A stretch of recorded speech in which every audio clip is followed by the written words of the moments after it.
Salam Bapak Ibu Saudara-saudara. Salam. Salam.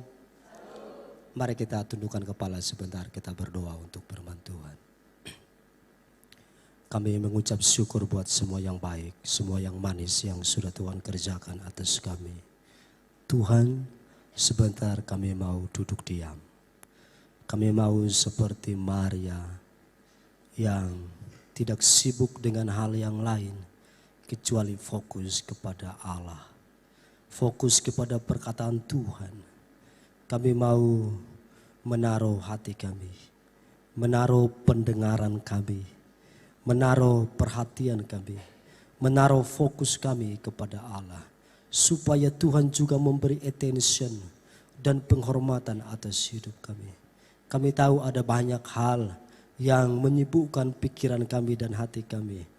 Kami tahu iblis tidak pernah suka jika firman itu jatuh di tanah yang subur.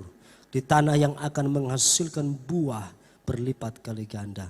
Oleh sebab itu Tuhan taruh roh-Mu di hati kami. Supaya kami memiliki pendengaran fokus kepada Allah dengan baik. Segala kuasa-kuasa yang tidak berasal daripada Tuhan. Yang ingin mencuri firman-Mu. Yang ingin membunuh sehingga kami tidak mendapatkan apa-apa. Maka kami bersepakat berbicara demi nama Yesus Kristus untuk keluar dari hidup kami, untuk keluar dari pikiran kami pada saat ini. Dalam nama Yesus Kristus kami mau dengar firman-Mu dengan kemenangan di dalam Kristus. Terima kasih Bapa, terima kasih Tuhan. Dalam nama Yesus kami berdoa. Mari yang percaya katakan bersama-sama. Amin. Salam Bapak Ibu, semua baik. Amin. Tolong lihat kiri kanannya dulu, beri senyum yang paling manis. Ya. Terus beranjaklah dari kursimu, salamlah paling sedikit 10 orang, katakan Tuhan memberkatimu, bilang. Mari kita saling memberkati. Ya. Mari beranjak dari tempat dudukmu. Ya. Paling sedikit 10 orang. Ya. Dihitung. Ya. Mari kita saling memberkati. Ya. Beri senyum yang paling manis.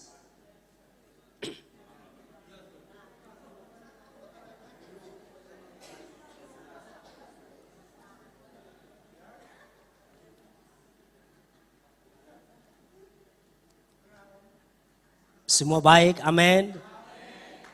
Coba saudara sebentar sebelum kita dengar firman Tuhan, coba diingat sebelum tadi terakhir kali senyum kapan? Yang ini kan senyum tadi semua. Karena kan salaman kan.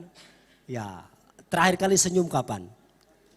Kadang-kadang Bapak Ibu Saudara-saudara, karena perjalanan hidup, situasi yang jalan yang terjal, kita lupa tersenyum. Kita lupa untuk bergembira. Kita lupa mengekspresikan hati yang penuh dengan sukacita. Mari saya mengajak kita untuk masuk dalam firman Tuhan. Tema kita pada hari ini adalah doa yang mengubah keadaan. Mari tampilkan slide-nya. Doa yang mengubah keadaan. Saya tidak tahu Bapak Ibu, 2 kali saya berkhotbah sini Pak Gembala selalu pesan sama saya berkhotbah tentang doa. Ya, selalu berpesan begitu. Saya selalu tertarik tentang doa, menyampaikan banyak hal tentang doa. Karena kami hidup dalam doa, saudara-saudara. Bapak Ibu saudara-saudara, kami bergantung hanya dengan doa. Dan ada banyak hal yang diubah Tuhan lewat doa. Mari kita buka ayatnya saudara-saudara. Mari kita buka ayatnya Matius pasal 18 ayat 19 sampai ayat 20. Matius pasal 18 ayat 19 sampai ayat yang ke-20. Alkitab mencatat demikian. Dan lagi aku berkata kepadamu, jika 2 orang daripadamu di dunia ini sepakat meminta apapun juga, permintaan mereka itu akan dikabulkan oleh Bapakku yang di sorga. Sebab di mana 2 atau 3 orang berkumpul dalam namaku, di situ aku ada di tengah-tengah mereka. Yesus berkata kepada murid-muridnya, kepada pengikut-pengikutnya, supaya ada orang yang berdoa, supaya ada orang yang meminta, supaya ada orang yang bersepakat, saudara-saudara. Saudara, dalam perjalanan hidup kekristenan, ada banyak situasi yang bisa kita kendalikan dalam perjalanan hidup kita. Tapi saudara harus juga berpikir ada banyak situasi yang tidak bisa kita kendalikan. Saudara bisa mengendalikan saudara-saudara di perusahaan mana saudara melamar. Saudara bisa mengendalikan saudara-saudara makan apa saudara pada pagi hari. Apakah saudara belanja ayam, apakah saudara beli sayur, apakah saudara beli masak capcay, ayam goreng atau babi kecap atau apa. Saudara bisa kendalikan pada bagian-bagian itu. Orang-orang tua sekarang sibuk dengan urusan menyekolahkan sekolah anak karena ini pendaftaran baru. Ada yang mendaftar di perkuliahan, di SMP, di SD, di TK. Saudara punya kendali untuk mendaftarkan anak saudara di mana saudara mau. Saudara punya kendali pada bagian itu. Anak-anak kami yang memegang handphone pada hari ini. Semua bawa handphone, boleh angkat tangannya bawa handphone. Ya, saya kira tidak ada yang tidak bawa handphone. Saya kira begitu. Semua pasti bawa. Saudara punya kendali untuk membuka apa saja di handphone saudara. Kita bisa mengendalikan beberapa bagian dalam hidup kita. Karena sungguh saudara-saudara kita ini diberikan hak untuk memilih. Kita diciptakan bukan robot. Tapi saudara juga harus ingat bahwa ada banyak situasi yang tidak bisa kita kendalikan. Saudara tidak bisa mengendalikan apa yang akan menghampiri hidupmu. Kapan sakit penyakit akan datang, saudara tidak bisa kendalikan. Kapan orang-orang akan yang menjengkelkan akan bertemu dengan saudara, saudara tidak bisa mengendalikan. Siapa yang minggu-minggu ini ketemu dengan orang yang menjengkelkan, boleh angkat tangan. Ya, saudara kan tidak bisa kendalikan itu. Saudara ketemu dengan orang, terus orang itu harus sesuai dengan hati saudara. Saudara yang bekerja di sebuah perusahaan, saudara tidak bisa kendalikan bosmu harus seperti yang kau kehendaki, tidak bisa. Saudara yang menjadi bos, saudara-saudara yang punya pekerjaan, manajer atau owner di sebuah perusahaan. Saudara tidak bisa mengendalikan bawahanmu sesuai dengan keinginan hatimu. Oh saya pengen dia cara ngomongnya begini. Oh saya pengen dia sikapnya begini. Oh saya pengen dia begini. Tidak bisa saudara-saudara. Tidak bisa. Saudara hanya bisa mengendalikan SOP dalam perusahaan. Saya punya beberapa karyawan, kalau saya melihat saudara-saudara, saya tidak bisa kendalikan. Hanya SOP saja yang bisa saya kendalikan. Tapi berkaitan dengan sikap hidup mereka saya tidak bisa kendalikan. Ada banyak hal yang tidak bisa kita kendalikan. Bahkan saudara-saudara, pada Matius pasal 26 ayat 39 menulis demikian. Pada Matius ayat 26 ayat yang ke-39 menulis demikian. Maka ia maju sedikit lalu sujud dan berdoa katanya. Ini waktu Yesus di Taman Getsemani saudara-saudara. Waktu Yesus ada di Taman Getsemani. Alkitab mencatat demikian. Maka ia maju sedikit lalu sujud dan berdoa katanya. Ya Bapakku, jikalau sekiranya mungkin biarlah cawan ini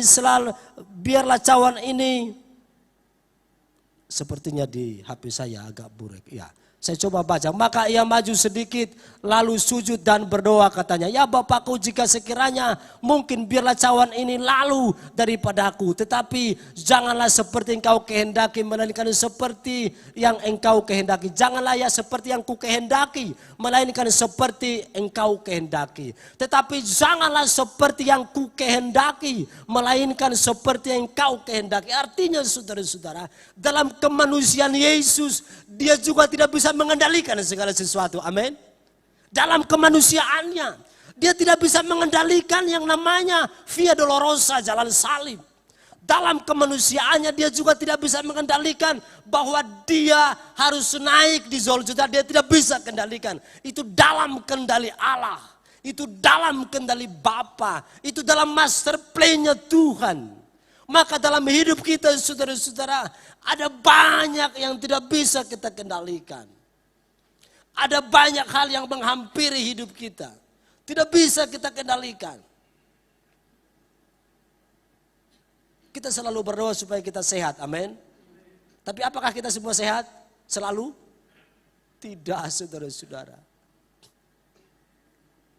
Saya punya anak keempat spesial. Menurut saya spesial karena banyak air mata yang harus kami keluarkan. Usianya sekarang kurang lebih 8 bulan. 8 bulan saudara-saudara sudah 4 kali opnam. Sudah 1 kali masuk, 2 kali masuk ICU, 1 kali masuk ruang operasi. Dan itu membuat saya berpikir bahwa lutut ini harus dipergunakan lebih banyak untuk berdoa dan bergumul. Saya selalu berdoa waktu dia dalam kandungan, saya selalu tumpangkan tangan supaya dia sehat. Supaya dia baik. Tetapi saya tidak bisa mengendalikan apapun yang datang menghampiri hidupnya. Berapa banyak kita pada hari-hari ini dalam kekristenan kita merasa kita bisa mengatur semua. Oh, impossible saudara-saudara. Mustahil. Tapi ada bagian-bagian yang tidak bisa kita kendalikan secara lahiriah. Tapi kalaupun banyak hal yang menghampiri hidup kita tidak sesuai dengan keinginan hati kita, maka ada satu peristiwa dalam hidup kita di mana kita bisa mengendalikannya, yaitu dalam doa. Katakan amin. Dalam doa, saudara-saudara. Doa itu bisa mengubah banyak keadaan. Doa itu bisa mengubah banyak situasi. Oh, mungkin anak-anak muda generasi Z ya. Generasi Z sekarang berkata, wah, doa 2 jam buat apa? Doa 1 jam buat apa? Saudara-saudara, bahwa doa itu telah dibangun sejak saudara-saudara manusia ada, berkomunikasi dengan Allah. Sepanjang perjalanan sejarah manusia, saudara-saudara, doa itu terus dibangun sehingga doa itu mengubah banyak hal. Saya menulis dalam tulisan saya, saudara-saudara, ada beberapa bagian yang ditulis oleh Alkitab di mana doa itu mengubah. Yang pertama saya menulisnya, doa mengubah keadaan yang tertutup menjadi terbuka. Doa mengubah keadaan yang tertutup menjadi terbuka. Kita akan belajar dari kisahnya Kejadian pasal 25 ayat 19 sampai 22. Kejadian pasal 25, saudara-saudara, ayat yang ke-19 sampai ayat ke-22. Kita belajar dari seorang ayah yang namanya Ishak. Ishak adalah anak dari Abraham. Ishak ini memiliki seorang istri namanya Ribka. Dan Ribka ini ditulis oleh Alkitab adalah mandul. Tidak bisa melahirkan anak. Tapi mari kita perhatikan. Ayat yang pertama menulis demikian. Inilah riwayat keturunan Ishak anak Abraham. Abraham memperanakan Ishak. Selanjutnya. Ayat yang ke-20. Ya. Dan Ishak berumur 40 tahun ketika Ribka anak Betuel orang Aram dari Padan Aram, saudara perempuan Laban orang Aram, itu diambil menjadi istrinya. Berdoalah Ishak kepada Tuhan untuk istrinya, sebab istrinya itu apa? Mandul. Tuhan mengabulkan doanya sehingga Ribka istrinya itu mengandung. Tetapi anak-anak bertolak-tolakan di dalam rahimnya. Ia berkata, jika demikian hal mengapa aku hidup? Dan ia pergi meminta petunjuk kepada Tuhan. Mari perhatikan yang dikatakan ayat 21. Berdoalah Ishak kepada Tuhan untuk istrinya. Sebab istrinya itu mandul. Jadi ada situasi yang dimana yang tidak bisa dikendalikan oleh Ishak. Ada situasi yang tidak bisa dikendalikan oleh Ishak di mana dia menikahi seorang perempuan yang tidak bisa melahirkan anak. Dia menikah. Apakah Ishak meminta dia menikah dengan perempuan mandul? Tidak, saudara-saudara. Waktu ditanya, pasti kalau ditanya, kamu mau menikah kalau ada pilihan perempuan yang tidak bisa melahirkan dengan perempuan yang bisa melahirkan, pasti dia jawab, saya mau perempuan yang bisa melahirkan. Itu secara lahiriah. Tetapi Ishak, saudara-saudara, tidak pernah bisa mengendalikan itu. Maka dia tahu apa yang dia harus lakukan. Apa dilakukan saudara-saudara? Dia berdoa. Dan Alkitab berkata waktu dia berdoa, Tuhan mengabulkan doanya. Tuhan mengabulkan doanya. Pada bagian lain saudara-saudara, pada 1 Samuel pasal yang ke-8, pasal 1 ayat 8 sampai 16. 1 Samuel pasal pertama ayat 8 sampai ayat 16, kita akan melihat seorang perempuan yang mandul juga, yaitu namanya Hana yang melahirkan Samuel, saudara-saudara. Saya akan baca buat kita 1 Samuel pasal yang pertama ayat yang ke-8. Lalu Elkana suaminya berkata kepadanya, Hana, mengapa engkau menangis dan mengapa engkau tidak mau makan? Mengapa hatimu sedih? Bukankah aku lebih berharga bagimu daripada 10 anak laki-laki? Dia punya madu yang namanya penina, selalu melukai hatinya. Selalu membuat hatinya terluka. Selalu membuat hatinya terluka. Apakah saudara-saudara Hana meminta supaya dia tidak bisa melahirkan? Tidak. Tapi bagian itu tidak bisa dikendalikan dia dalam hidupnya. Waktu bagian itu tidak bisa dikendalikan, hatinya pilu, hatinya sedih. Pada suatu kali setelah mereka habis makan dan minum di Silo, berdirilah Hana sedang Imam Eli duduk di kursi. Mereka pergi ke rumah Tuhan, dekat tiang-tiang pintu bait suci Tuhan.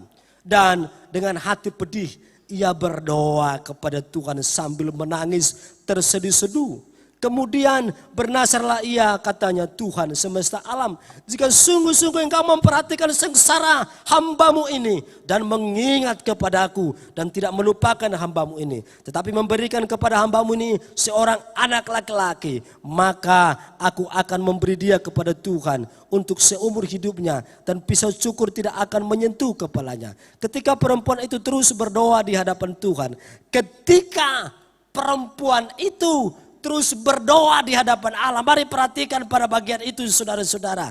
Mari kita perhatikan pada bagian itu. Ketika perempuan itu terus berdoa. Dan perkataan yang sama lahir dalam Kejadian. Ishak berdoa kepada Allah meminta. Mari perhatikan saudara-saudara. Dan karena Hana berkata-kata dalam hatinya, hanya bibirnya saja yang bergerak-gerak, tetapi suaranya tidak kedengaran. Maka Eli menyangka perempuan itu mabuk. Lalu kata Eli kepadanya, berapa lama lagi engkau berlaku seperti orang mabuk? Lepaskanlah dirimu daripada mabukmu. Tetapi Hana menjawab, bukan tuanku, aku seorang perempuan yang sangat bersusah hati.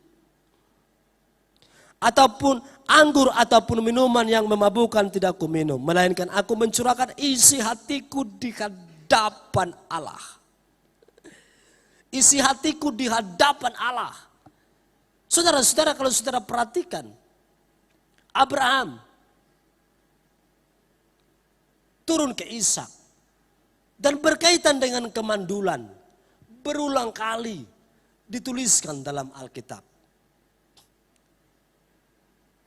Saya kira Tuhan punya maksud yang besar jika Tuhan menuliskan itu berulang kali.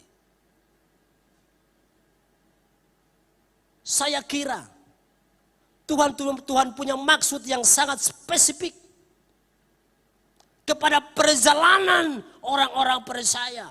Sehingga dia harus menuliskan begitu kisah itu berulang kali. Dan penyelesaiannya selalu sama. Tidak ada yang berbeda. Abraham berkaitan dengan Sarah, hanya dia berlari kepada Allah. Ishak berkaitan dengan Ribka, hanya dia berlari kepada Allah. Hana berkaitan dengan kehidupannya, dia hanya berlari kepada Tuhan. Elkana membawa dia ke rumah Allah. Dan Alkitab berkata, mereka berdoa.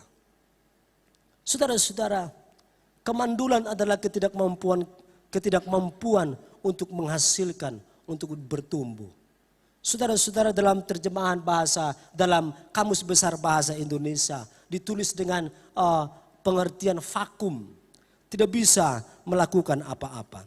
Sedangkan mandul dalam bahasa Ibrani ditulis dalam kata gaimut, mengandung arti tertahannya rahim. Secara biologis adalah tempat janin yang berkembang sebelum dilahirkan. Jadi secara terjemahan bahasa Ibrani, tertahannya rahim. Rahim itu adalah tempat janin berkembang sebelum dilahirkan. Secara biologis begitu fungsinya. Secara lahiriah begitulah yang terjadi. Tapi saudara-saudara, dalam perjalanan hidup kita, ada banyak keadaan yang dimana kita mengalami kemandulan. Tertahannya potensi-potensi perjalanan hidup. Tertahannya karir, tertahannya kecakapan, tertahannya saudara-saudara ekonomi, tertahannya banyak hal yang tertahan dalam hidup kita. Ada banyak orang telah berjuang, tapi dia mandul, tertahan. Dia berkata, aku sudah berangkat kantor jam 7.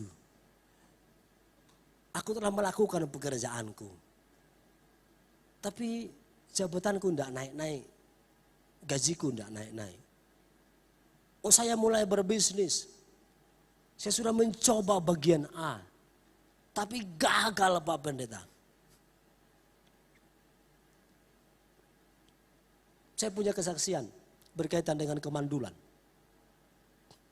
Saya punya jemaat, saudara-saudara. Jemaat ini pertama kali kita tangkap anaknya. Waktu anaknya beribadah kepada kita, saudara, bayar uang sekolah pun tidak bisa. Saya harus pergi ke sekolah untuk menghadiri undangan karena tidak bayar uang sekolah. Karena orang tuanya sudah tidak mau saudara-saudara ke sekolah berulang kali dipanggil. Saya harus ke SMP Kristen. Saya harus ke SMA warga saudara-saudara. Saya temui, saya beritahu. Sesudah itu saudara-saudara anaknya, terus saya bilang kamu banyak berdoa.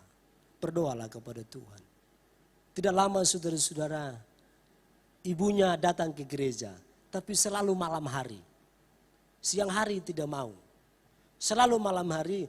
Dan selalu nangis di kursi paling belakang. Dan saya bilang, ayo kita berdoa. Dia mengalami kemandulan dalam hidupnya. Saya bertanya, suamimu di mana? Dia bilang, suamiku sedang sekolah.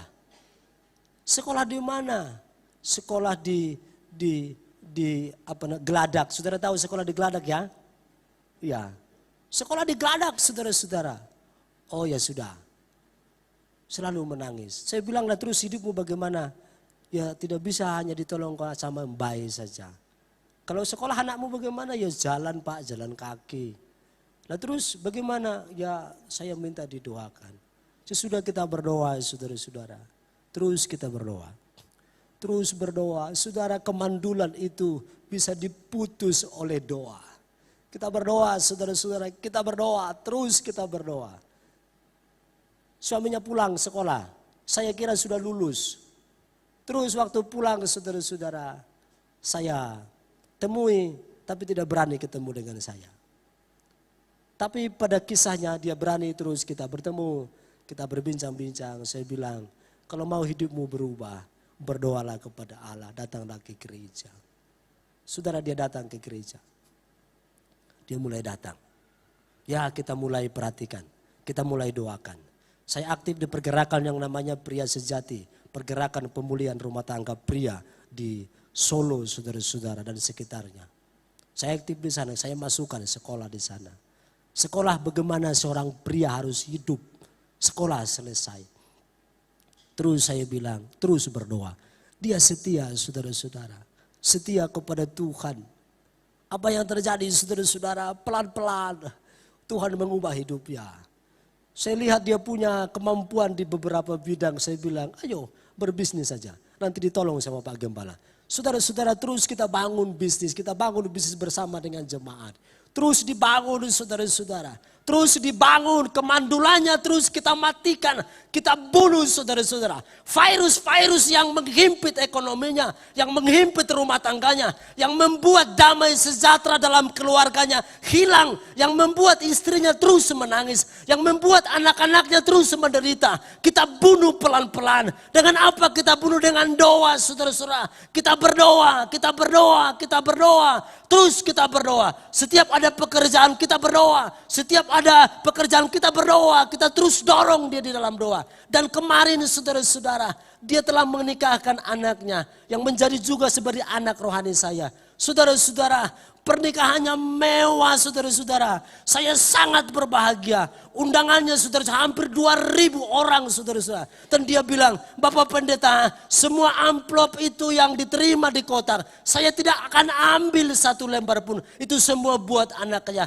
Dan semua biaya saya biayai. Berikan kemuliaan buat Tuhan tentang hal itu. Berikan kemuliaan buat Tuhan. Apakah saudara tidak berbahagia kalau kemandulan saudara-saudara diputus dalam satu keluarga? Bagaimana dengan kehidupan kita? Kemandulan apa yang menghampiri kita pada hari-hari ini? Apakah ekonomi kita terus ditindas oleh si jahat? Apakah kehidupan rumah tangga kita damai, sejahtera dalam rumah tangga, tidak pernah hidup menyala saudara-saudara? Apakah kasih dan anggur yang baru terus mandul dalam perjalanan hidup kita? Berapa banyak anak-anak Kristen pada hari ini terus mereka menangis di hadapan Allah karena orang tua tidak bisa menghidangkan anggur yang baik dalam rumah tangga, kasih yang baik dalam rumah tangga. Itu dicuri oleh iblis. Iblis menaruh kemandulan. Iblis menaruh membunuh potensi-potensi. Berapa banyak anak-anak yang tidak bisa tumbuh secara maksimal dalam potensi-potensi hidupnya saudara-saudara. Karena iblis berjuang mematikan. Maka sekarang kita harus berkata, kita lawan dengan doa, amin. Amin.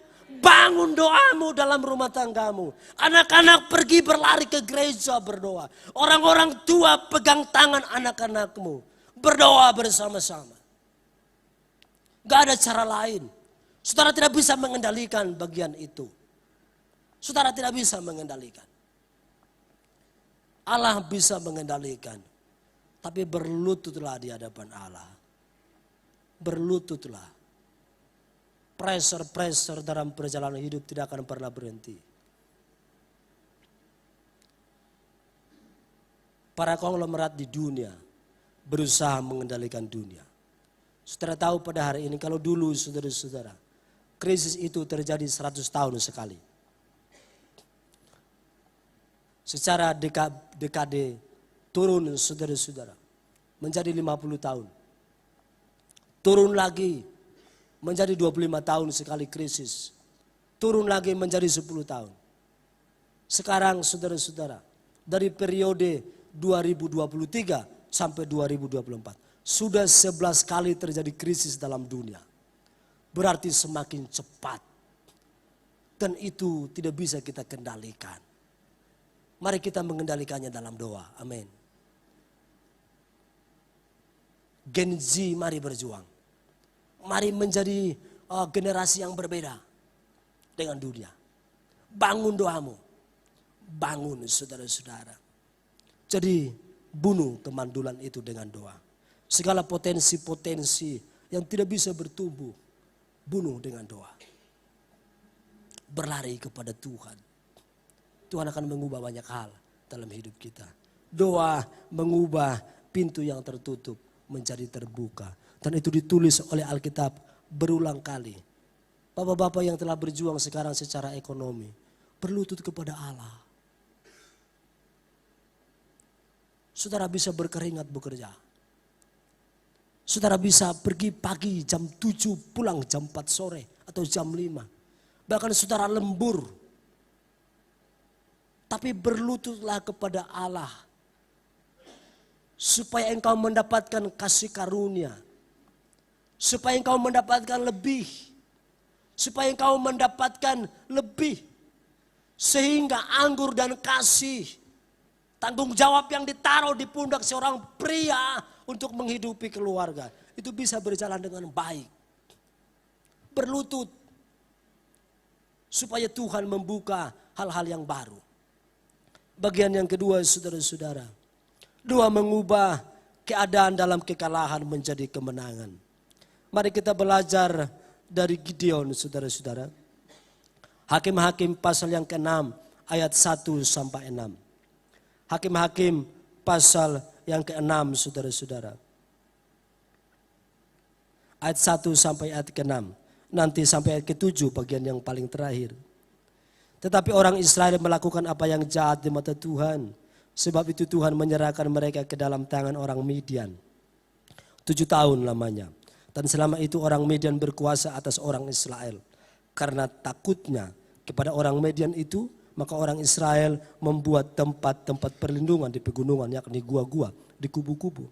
Setiap kali orang Israel selesai menabur, datanglah orang Midian, orang Amalek, dan orang yang dari sebelah timur. Lalu maju mendatangi mereka. Berkemahlah orang-orang itu di daerah mereka. Dan memusnahkan hasil tanah yang itu sampai di dekat Gaza. Ia tidak meninggalkan bahan makanan apapun di Israel. Juga domba dan lembu dan keledai pun tidak.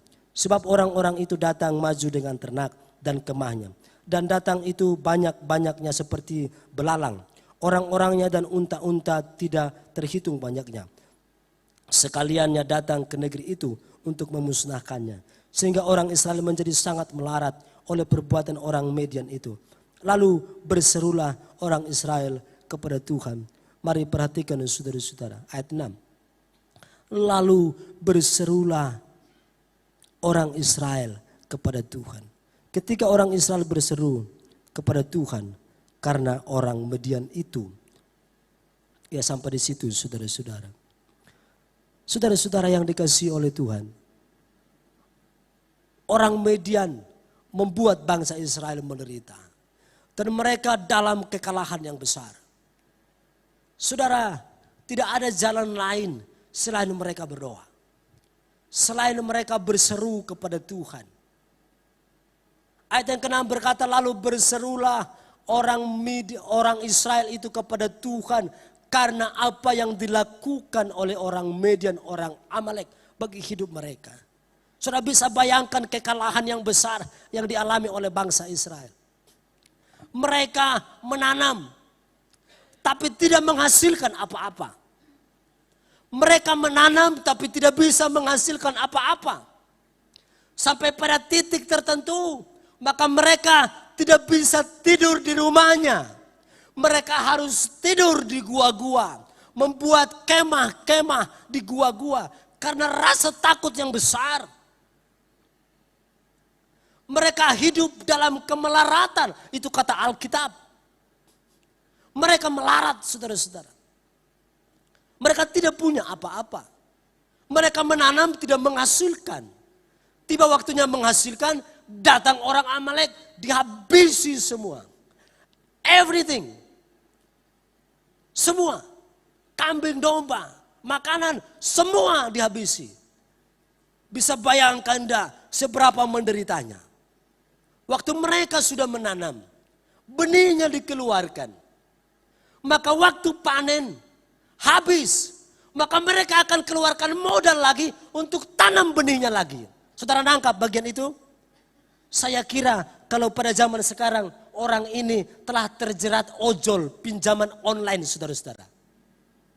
Saya kira mereka ini sudah dijerat oleh bankir. Karena waktu mereka modal satu usaha, mau menghasilkan, dilibas. Harus menanam lagi. Dari mana datang uangnya lagi? Ya pinjam lagi. Waktunya mereka mau membayar dengan hasil panen, dilibas lagi saudara-saudara. Dari mana mereka menanam lagi? Pinjam lagi. Pinjaman onjal pinjol. Mereka terjerat oleh bankir mestinya. Dan untuk makan pun, saya kira mereka harus meminjam. Karena tidak punya apa-apa. Mereka menderita. Apakah ada seperti itu di tempat kita ini? Tidak usah tunjuk tangan. Ayo, katakan kepada Tuhan, aku orangnya Tuhan. Saat ini saya punya utang. Setiap saya bangun usaha gagal, saya pinjam lagi. Tuhan, tolong saya. Supaya Tuhan menyelesaikan. Berapa berat yang dialami oleh bangsa Israel. Tapi apa yang dilakukan saudara-saudara? Hanya berseru kepada Tuhan. Mereka berdoa. Mereka berdoa kepada Allah. Mereka berdoa. Mereka berdoa kepada Tuhan. Maka pada pasal yang ke-7 saudara-saudara, Allah mengirimkan kepada mereka Gideon. Untuk menolong. Untuk membawa. Pada pasal yang ke-7 kalau saudara lihat kisahnya. Gideon ini kan bukan tentara. Dia masyarakat biasa. Jadi pilih oleh Tuhan menjadi hakim pada pasal yang ke-7. Dia kira bahwa untuk berperang melawan Midian logikanya harus membawa banyak pasukan. Maka dihubungi suku-suku 12. Kirim pasukanmu, kirim pasukanmu. Semua mengirim saudara-saudara. Terkumpul 32.000 pasukan. Dia kira bahwa dengan kekuatan 32.000 ini, oh kita akan mengalahkan Midian, Amalek. Kita akan mengalahkan mereka yang menjajah kita. Tapi Tuhan berbicara lain saudara-saudara. Dia berkata, Tuhan berkata, siapa yang tanya kepada masyarakatmu, pasukanmu, siapa yang merasa takut, boleh pulang. Wah, ditantang. Siapa yang takut, boleh pulang. Pulang 22.000, tinggal 10.000. Saya kira Gideon mesti hatinya entek. Bayangkan 22.000 saudara, 32.000. Disuruh berjajar begini, siapa yang takut boleh pulang, pulang lebih dari separuh. Saya kira sebagai pemimpin pasti hatinya habis saudara-saudara. Bagaimana ini? Nah yang saya panggil ini ternyata bukan pasukan, saya bukan tentara perang. Saya bukan panglima, saya bukan ahli strategi perang. Tapi Tuhan bilang, jangan takut. Tuhan bilang, jangan takut saudara. Tampilkan slide yang selanjutnya. Hakim-hakim pasal yang ke-7 yang pertama sampai yang ke-14. Saudara-saudara, Tuhan bilang lagi terlalu banyak pasukanmu. Kurangi lagi, seleksi lagi saudara-saudara. Apa yang terjadi? Dari 1.000, pulang 700, sisa hanya 300. Saya kira kalau dia manusia biasa, dia pasti bilang kita pulang saja. Kita akan mati dibantai kalau seperti ini. Tapi saudara tahu bahwa Tuhan adalah pengatur strategi perang yang handal, katakan amin. Tuhan adalah pengatur strategi perang yang terbaik, katakan amin. Dia tidak berkata, Tuhan tidak berkata harus banyak, tidak. Sedikit saja. Tapi kalau mau diarahkan, saya akan mengatur supaya kemenangan datang, amin. Maka itu yang terjadi. Dengan 300 tentara perang. Maka Midian dikalahkan. Amalek dikalahkan dan saudara-saudara. Saudara-saudara yang dikasihi Tuhan. Saudara boleh berpikir tentang apapun, tentang rencanamu dalam usaha, bisnis, pekerjaan, masa depan anak-anak kami. Oh saudara berkata saya Gen Z, saya senang matematika, saya belajar, saya les, saya privat, saya ini, saya itu. Oh Tuhan adalah pengatur jalan hidup yang terbaik, katakan amin. Dia adalah master plan dalam sepanjang perjalanan hidup manusia. Dia mengatur semuanya. Kalau Tuhan pengatur strategi yang handal, mengapa kita tidak belajar dari Tuhan? Mengapa kita tidak bertanya tahun 2024 lubangnya di mana Tuhan, supaya saya tidak terjatuh di sana. Kesempatannya di mana Tuhan, supaya saya berlari di sana. Ruangnya di mana Tuhan, supaya saya ke sana, ke ruang kosong itu. Kesempatannya ada di mana, kenapa kita tidak berkata demikian kepada Allah? Okelah kita bisa pergi seminar. Okelah kita bisa membaca banyak buku. Okelah kita memiliki kecerdasan mungkin saudara-saudara. Tapi belajarlah tunduk kepada otoritas Tuhan, katakan amin. Amin. Saya mengalaminya saudara-saudara. Saya hanya berlutut kepada Tuhan. Saya hanya berdoa. Saya tidak punya apa-apa. Sejak saya masih muda, saya terus berdoa kepada Allah. Waktu saya membantu pelayanan di sini, saya punya rumah depan strong itu. Bukan rumah saya tapi dipinjamkan orang saudara-saudara. Saya punya rumah singgah di sana, menghidupi banyak anak-anak. Bunikan dulu pernah saya ajak untuk tolong. Saudara, bagaimana terus bertumbuh? Karena mengandalkan lutut dan doa. Saya tahu, saya bilang Tuhan, saya bodoh Tuhan. Saya tidak tahu apa-apa. Engkau pengatur strategi yang handal. Engkau handal Tuhan. Ajari aku, ajari saya untuk bisa menghidupi firman-Mu. Dan berjalan untuk hidup dalam kehendak Allah. Saudara-saudara, kalau saudara mau diatur Tuhan, hidupmu akan lebih baik. Katakan amin. Coba tepuk kiri kananmu katakan, yuk mau diatur Tuhan bilang. Tadi ada lagunya ya. Derek Gusti yo sing mantep. Derek Gusti ya sing mantep. Yang memimpin pujian para singer, pemain musik. Saudara boleh melayani. Tapi melayanilah oleh kehendak Allah. Bermainlah dalam kehendak Tuhan. Ikuti alurnya Tuhan. Kalau saudara mengikuti alurnya Tuhan, maka hidup ini akan jauh lebih baik. Saudara pemain selancar. Saudara akan melihat pemain selancar itu berkata ombak itu berbahaya. Oh ruangnya terlalu sempit untuk menyelamatkan diri. Sebab ombaknya besar. Tapi pada pemain selancar saudara-saudara dia handal dalam bagian itu. Dia akan berkata ini kesempatan yang baik untuk mengeksplor diri. Bagi orang yang tidak suka touring saudara-saudara. Waktu dia melihat jalan terjal naik. Berlobang penuh dengan tikungan. Dia akan berkata dia itu sangat berbahaya. Tapi orang yang handal di bagian touring dia akan berkata ini kesempatan mengeksplor diri untuk naik satu level lebih baik. Begitulah kehidupan kalau kita mengandalkan Tuhan. Mengandalkan strateginya Allah. Strategi perang yang dipikirkan oleh Hakim Gideon tidak sama dengan yang dipikirkan oleh Tuhan. Tetapi karena Gideon itu manut. Dia cuma berkata, "Nje Gusti."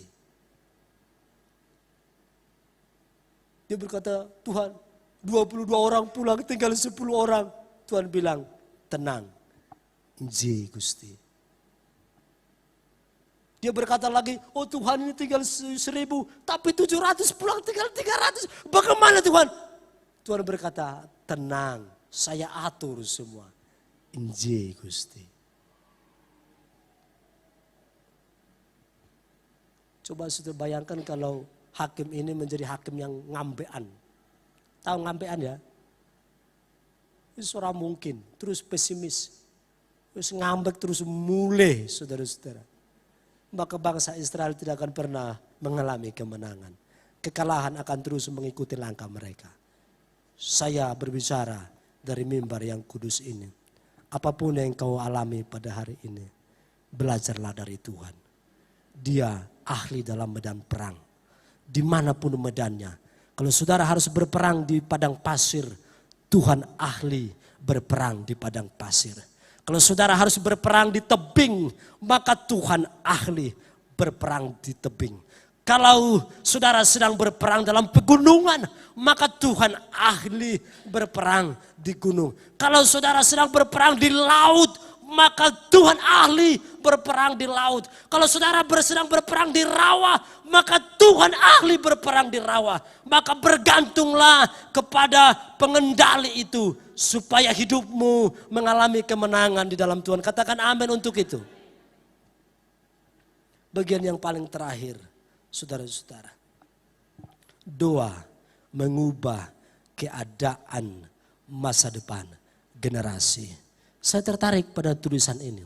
Doa mengubah keadaan masa depan generasi. Orang-orang tua yang punya anak boleh angkat tangan. Yang punya anak punya cucu boleh angkat tangan. Boleh angkat tangan. Ya, boleh angkat tangan. Ini benar. Boleh angkat tangan. Saudara angkat tangan. Saudara, sekarang saudara sudah berdoa, saudara sudah angkat tangan, tutup matamu. Saudara ingat nama anakmu, saudara ingat nama cucumu, sebutkan mereka dalam doamu supaya mereka hidupnya, generasinya berubah. Ayo katakan bersama-sama. Semua berdoa sebentar. Barangkali 1-2 menit, Saya berdoa buat semua anak-anak saya supaya Tuhan memberkati.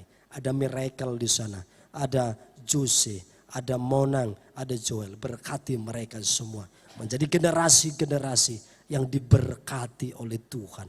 Dalam nama Yesus mereka menjadi orang yang takut akan Tuhan dan penuh dengan kemuliaan Allah. Dalam nama Yesus Kristus, semua sidang jemaat yang berdoa pada hari ini tentang generasinya, kiranya Tuhan mendengarkan, memberkati. Dalam nama Yesus, haleluya. Amin. Saya suka pada bagian ini, saudara-saudara. Siapa orang tua mana yang tidak suka generasinya menjadi generasi emas, saudara-saudara. Siapa orang tua yang tidak suka generasinya menjadi generasi yang diberkati oleh Tuhan. Semua suka, semua mau. Mari kita lihat bagian ayatnya pada Keluaran pasal yang kedua. Ayat 23. Keluaran pasal yang kedua ayat 23, saudara-saudara.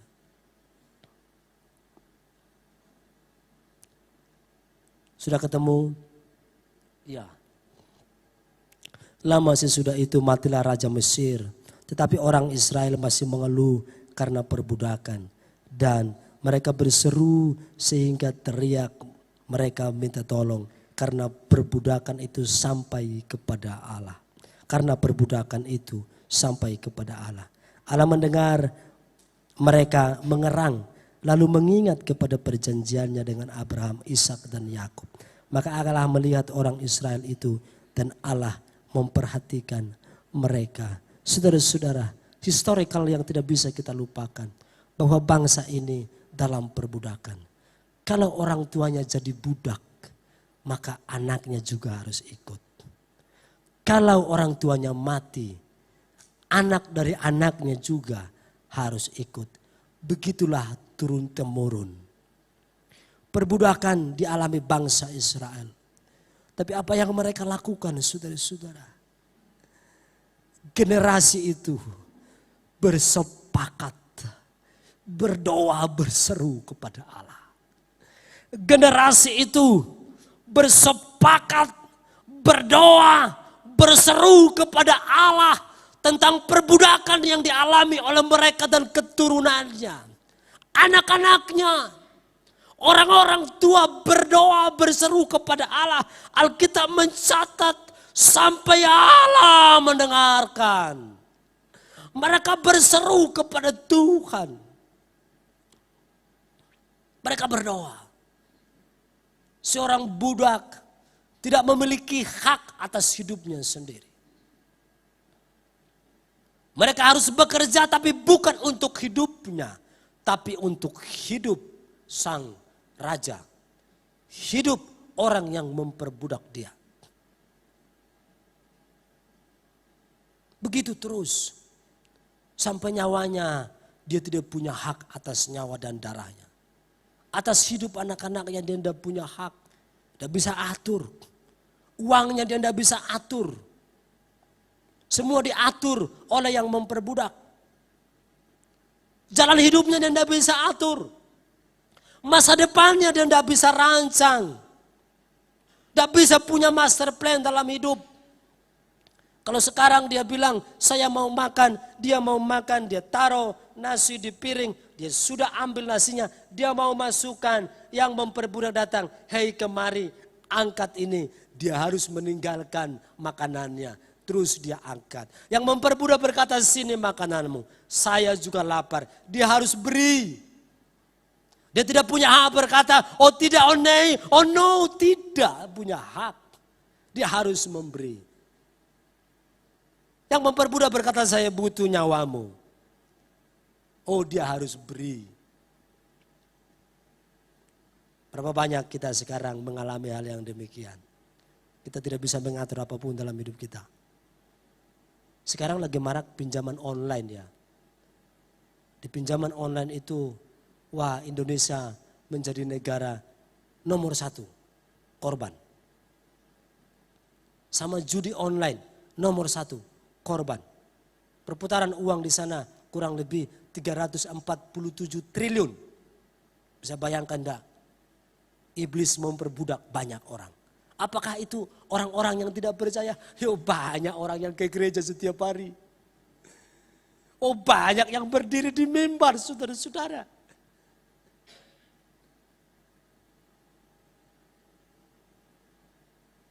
Bangkir-bangkir datang memperbudak. Saudara-saudara, pada generasimu itu harus selesai, katakan amin. Amin. Pada generasimu itu harus selesai. Ayat yang 23 saudara-saudara, saya menulis subbagiannya. Allah menghapus perbudakan dari Israel dan keturunannya. Karena ada orang-orang yang berseru kepada Allah. Maka Allah mengirimkan seorang pemimpin yang namanya Musa. Untuk mengakhiri perbudakan. Saudara baca pasal selanjutnya. Maka mereka keluar dari perbudakan oleh karena seruan kepada Allah. Amin. Anaknya tidak lagi jadi budak. Orang tuanya tidak lagi jadi budak. Cucunya tidak lagi jadi budak, saudara-saudara. Dihapus dari keturunan bangsa Israel, yaitu status perbudakan. Hanya dengan doa. Maka orang-orang tua, berdoalah. Ada pujian lama berkata, di doa ibuku, namaku disebut, di doa ibuku dengar, ada namaku disebut. Katakan bersama, di doa ibuku, namaku disebut. Di doa ibuku dengar, ada namaku disebut. Saya bahagia karena lahir dan bertumbuh dalam keluarga yang berdoa. Saudara-saudara, orang-orang tua berdoalah. Kalau saudara mengalami penderitaan yang panjang dalam hidupmu, berkatalah kepada Tuhan, cukup sampai di sini Tuhan. Keturunanku harus lebih baik. Cucuku harus lebih baik. Anak-anakku harus lebih baik. Berlututlah kepada Tuhan. Itu yang dilakukan oleh bangsa Israel. Pada bagian lain ayat 24 saudara-saudara. Allah memberi ruang setelah perbudakan dihapuskan. Maka Allah memberi ruang bagi keturunan Israel untuk menggenapi perjanjian-perjanjian Allah. Ayat 24 menulis demikian. Allah mendengar mereka mengerang. Lalu ia mengingat kepada perjanjiannya kepada Abraham, Ishak dan Yakub. Mari perhatikan. Setelah perbudakan itu dihapuskan, maka Allah memberi ruang kepada keturunan bangsa Israel untuk menggenapi perjanjian-perjanjian Allah.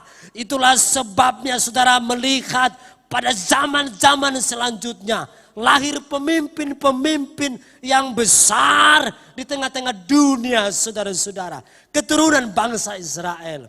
Perdagangan di dunia, perekonomian di dunia dikendalikan satu komunitas yang lahir dari keturunan Israel saudara-saudara. Saudara, bangkir-bangkir di dunia itu dikuasai oleh keturunan bangsa Israel. Saudara kalau baca itu YouTube, selalu lihat itu Google saudara. Ada mereka punya satu komunitas. Saya lupa namanya, kalau saya tidak salah itu resort atau apa itu namanya. Mereka punya komunitas bangkir dalam dunia saudara-saudara.